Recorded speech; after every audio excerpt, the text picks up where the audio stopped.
Selamat siang, perkenalkan nama saya Putri Febrianti Panjaitan. NPM saya 219410114. Saya dari kelas 7 PMSDM. Di sini saya akan membawakan presentasi tentang pemutusan hubungan kerja. Pemutusan hubungan kerja merupakan suatu hal yang pada beberapa tahun yang lalu merupakan suatu kegiatan yang sangat ditakuti oleh karyawan yang masih aktif. Hal ini dikarenakan kondisi kehidupan politik yang goyah, kemudian disusul dengan carut-marutnya kondisi perekonomian yang berdampak pada banyaknya industri yang gulung tikar. Dan tentu saja berdampak pada pemutusan hubungan kerja yang dilakukan dengan sangat tidak terencana. Kondisi inilah yang menyebabkan orang yang bekerja pada waktu itu selalu dibayangi kekhawatiran dan kecemasan. Maka dari ini dapat disimpulkan bahwa pemutusan hubungan kerja atau PHK yang juga dapat disebut dengan pemberhentian, separation atau pemisahan pemilikan pengertian sebagai sebuah pengakhiran hubungan kerja dengan alasan tertentu yang mengakibatkan berakhir hak dan kewajiban pekerja dan perusahaan. Fungsi pemutusan hubungan kerja yaitu mengurangi biaya tenaga kerja, menggantikan kinerja yang buruk, yaitu bagian integral dari manajemen adalah mengidentifikasi kinerja yang buruk dan membantu meningkatkan kinerjanya. Dan pemberian penghargaan melalui promosi atas kinerja individual yang tinggi, serta meningkatkan inovasi PHK, meningkatkan kesempatan untuk memperoleh keuntungan.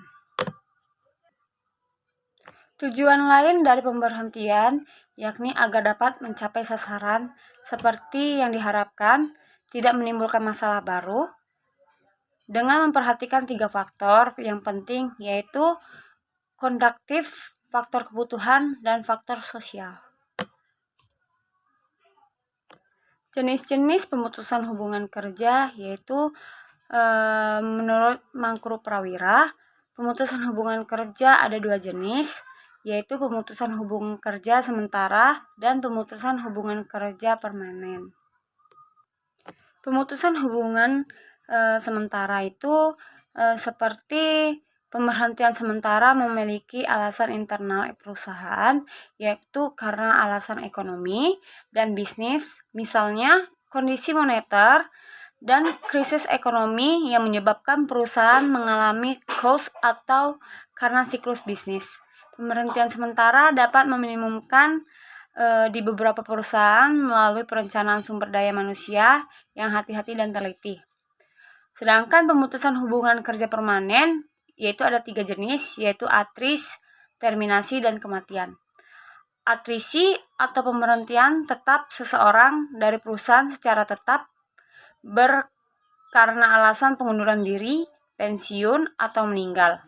Fenomena ini diawali oleh pekerja individual, bukan oleh perusahaan dalam perencanaan sumber daya manusia.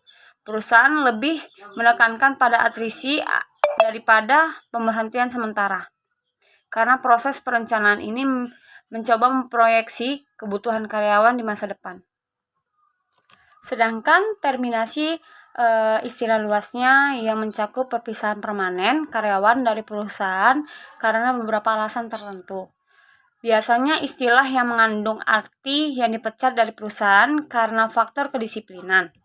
Ketika orang yang dipecat karena alasan bisnis dan ekonomi untuk mengurangi terminasi karena kinerja yang buruk, maka pelatihan dan pengembangan karyawan merupakan salah satu cara yang dapat ditempuh karena dapat mengajari karyawan bagaimana dapat bekerja dengan sukses atas keterampilan dan pelatihan kerja.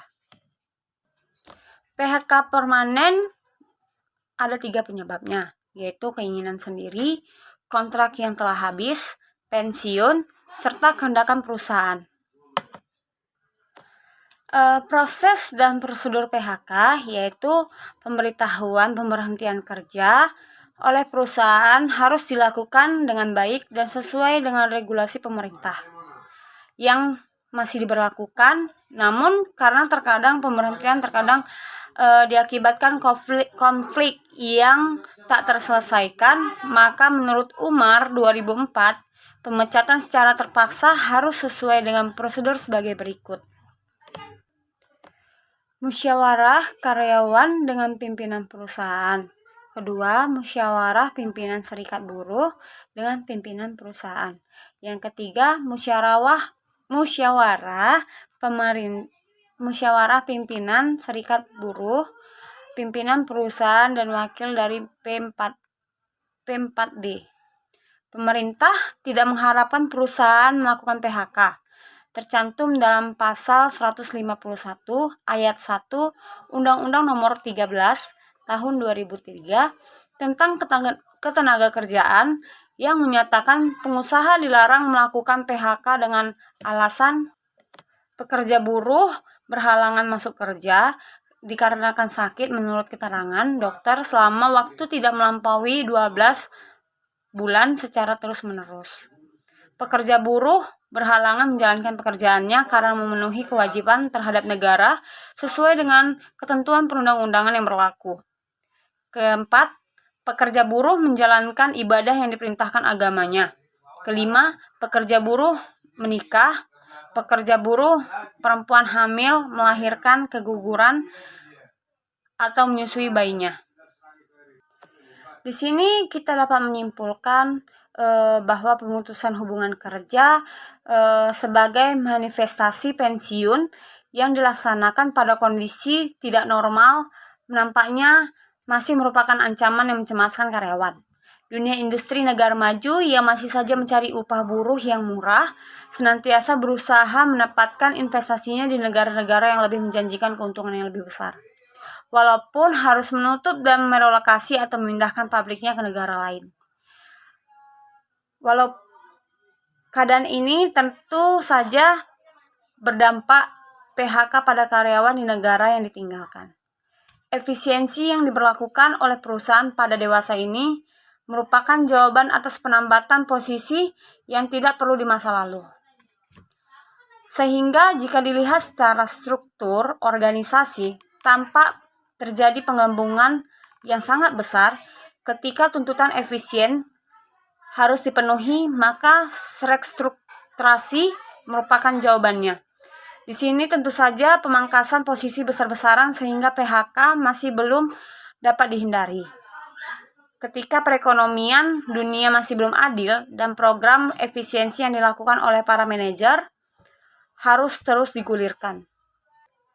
Maka dari pembahasan di atas, kita dapat menyimpulkan bahwa pemutusan hubungan kerja atau PHK merupakan dinamika dalam sebuah organisasi perusahaan. Dan jika pandangan mengenai PHK itu negatif, maka itu kurang tepat. Karena PHK merupakan proses yang akan dialami semua karyawan, misalnya dengan pensiun atau dengan kematian.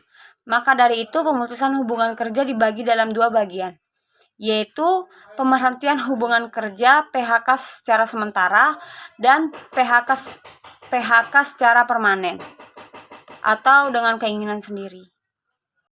Sekian dari presentasi saya. Jika ada kesalahan kata, mohon dimaafkan dan dimaklumkan. Sekian dan terima kasih. Selamat siang.